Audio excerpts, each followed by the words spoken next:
Hello everyone, I am in Paris, France at the Louvre Museum, and while the museum has, of course, a lot of famous art pieces such as the Mona Lisa and the Venus de Milo, what I wanted to do was actually talk about a little bit of the history of the building itself. I'm not sure everyone's familiar with it, but it actually served as a French royal palace when there was a monarchy in France, and that explains its size and look, and I'll show some of those details in a second.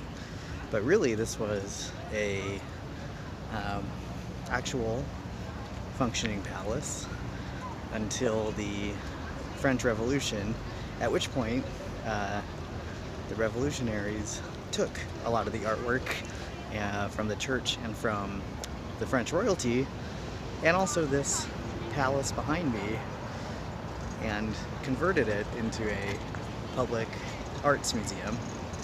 And it's been such since then, even though there have been 2 French kings and an emperor, and they're currently on the 5th version of their republic. The Louvre has stayed as an art museum. So I thought that was pretty interesting. I don't know if everybody quite realizes they're in a former French royal palace. I think they do when they're at Versailles, of course, because that still emphasizes the look and the kind of the same way that it was when Louis XVI lived there. But the Louvre itself is also one. So I'll show some of the architectural details. I am going to go into the museum. I'm not sure if they allow any filming, but what's interesting is the original fortress of the Louvre from medieval times, when it was a fortress, before it looked like this, before it became a palace, is in the basement of the museum. But I don't know if they allow filming, so we'll see. But anyway, there are tons of tourists here. I'm going to try to go in and get a ticket, and I'll talk to you soon. And speaking of remnants of the royal past, there's a statue of Louis XIV here in the courtyard. So you can see again how easily this can look like what it was. And once inside, you can see details from the original palace as well, including crowns in the ceiling and in the actual building artwork itself, including portraits, and anytime you look above, there's art within the museum because, once again, it was a palace. And they even had these crowns from Louis XV on display as well.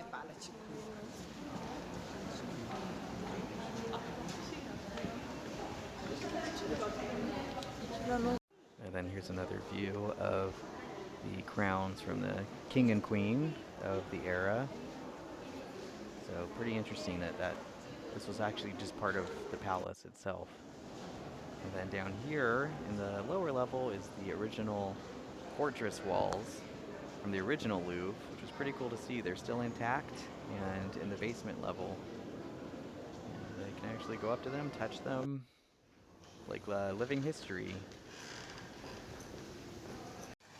Now the pyramid sculpture, which is the entrance to the museum, reminds me a lot of my high school geometry textbook, because that's what was on there. Just having some math flashbacks. I guess that would be math backs, if that's a thing. My high school geometry teacher would be proud, I think.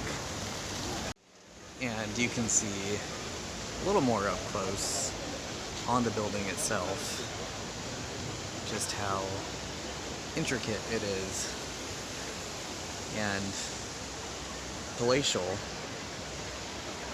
Literally, it's a giant courtyard in the middle, and then just sculptures of famous people in French history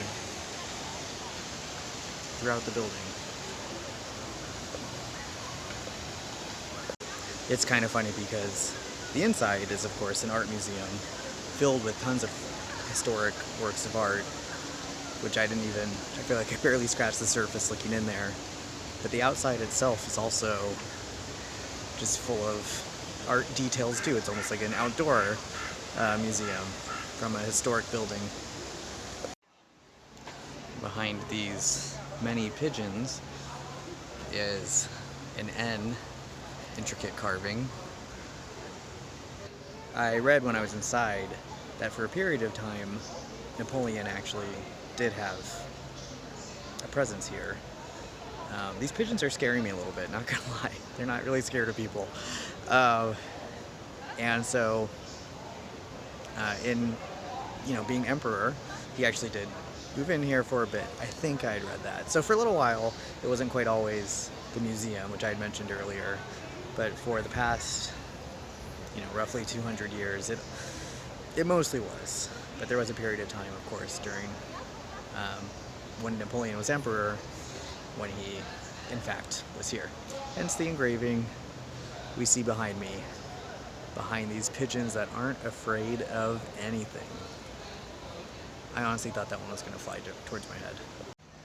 All in all, a very impressive, huge building.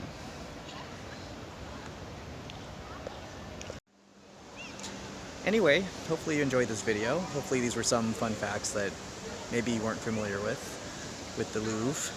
And now you Louvre it even more. Had to do it. So anyway, hopefully you enjoyed it, and I will talk to you guys next time. Au revoir.